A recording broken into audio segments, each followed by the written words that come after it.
Ini adalah wanita paling gila yang pernah saya lihat. Dia tidak memiliki peralatan oksigen. Jadi menyelam ratusan meter ke laut. Tujuannya adalah pergi ke gua misterius yang terletak di dasar laut. Di sana sangat gelap. Lapisan batuan di sekitarnya licin. Hewan yang kaya nutrisi. Tempat Putri Duyung sering muncul. Benar-benar tidak berkedip. Selanjutnya Putri Duyung akan muncul.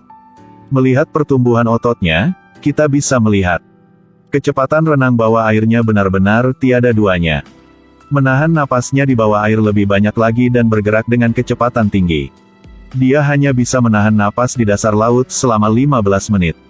Tapi dia masih kalah dengan tuannya. Tuannya dapat menahan napas di bawah air hingga 25 menit. Sebagai master udara terkompresi dunia. Itu sebabnya dia harus secara teratur datang ke laut ini untuk berlatih. Tiba-tiba Putri Duyung biru muncul. Begitu Ana melihatnya, dia mengejar Putri Duyung itu. Dari penampilan yang bisa dilihat, Putri Duyung memiliki sisik hijau di sekujur tubuhnya. Di atas adalah rambut emas. Karena dia belum pernah bertemu Putri Duyung. Jadi Ana penasaran mengejarnya. Tapi saya takut dia akan dimakan oleh Putri Duyung. Lapisan batu di sini sangat rumit. Takut Putri Duyung diam-diam memasang jebakan. Untuk memikat Ana ke tempat kosong dan kemudian melanjutkan untuk memakannya. Saya takut hanya memikirkannya. Ayo tonton terus. Lihat apakah dia melakukan hal-hal buruk seperti itu.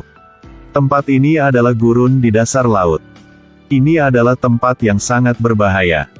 Begitu kalau dia jatuh, mungkin hanya ada kematian. Tapi disinilah Ana paling ingin menantang dirinya sendiri. Karena semakin tinggi tingkat bahaya, semakin besar kesehatan penaklukan. Benar-benar benar untuk orang-orang seperti Ana. Putri Duyung tiba-tiba membawa sepasang baling-baling.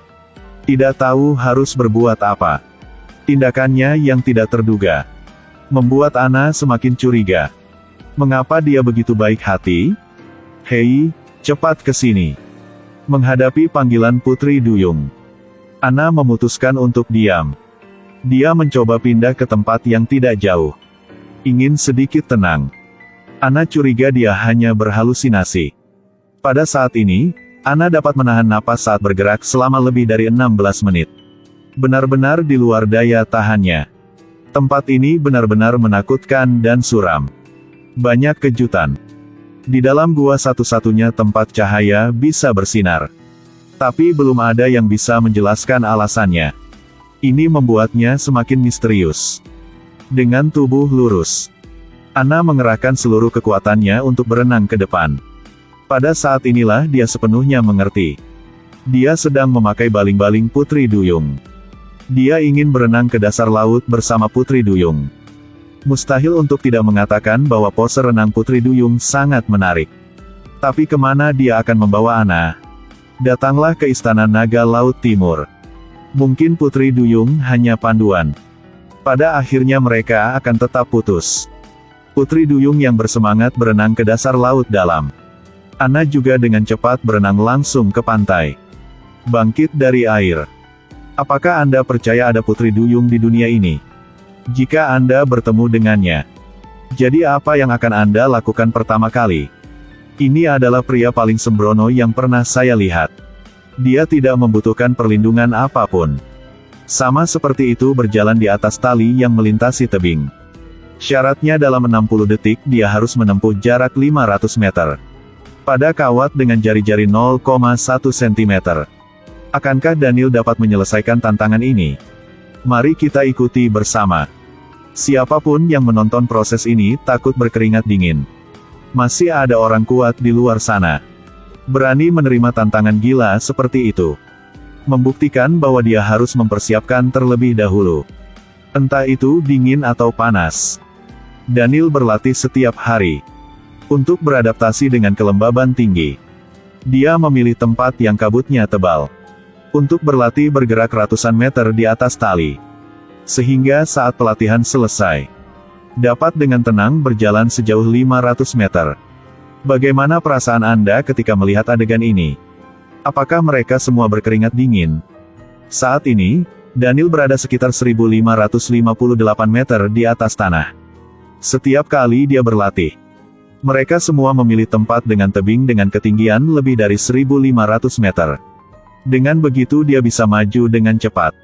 Melihatnya bergoyang-goyang di udara. Benar-benar tidak mengerti mengapa orang menyukai petualangan ini. Tapi mereka punya alasan sendiri. Tidak cukup berlatih di kabut tebal. Daniel segera beralih berlatih di dekat air terjun. Suara air mengalir di air terjun dapat membantu Daniel melatih kemampuannya untuk berolahraga bersama. Hidup seperti itu bahkan di ketinggian ribuan meter. Itu juga mempengaruhi suara angin. Karena saat bermain secara resmi, Daniel tidak akan bisa memakai alat pelindung. Jadi setiap elemen terkecil di ruang angkasa mungkin juga menempatkannya dalam bahaya. Untuk olahraga ekstrim, hanya pertahankan latihan sehari-hari. Saat bermain, itu lebih aman. Probabilitas kecelakaan tidak nol. Sebenarnya, permainan jalan tali ini tidak biasa. Akhir-akhir ini, bahkan ada artis. Mereka adalah master di bidang ini. Tapi bersaing dalam kondisi tidak ada rencana perlindungan. Maka Daniel adalah orang pertama yang berani mencoba. Ini seperti membuka dengan tangannya sendiri pintu neraka untuk dirinya sendiri. Karena masalah bisa menimpanya kapan saja. Dalam proses berjalan 500 meter hanya dalam 60 detik. Apalagi di ketinggian lebih dari 1000 meter. Apakah Anda pikir dia bisa menyelesaikan tantangan?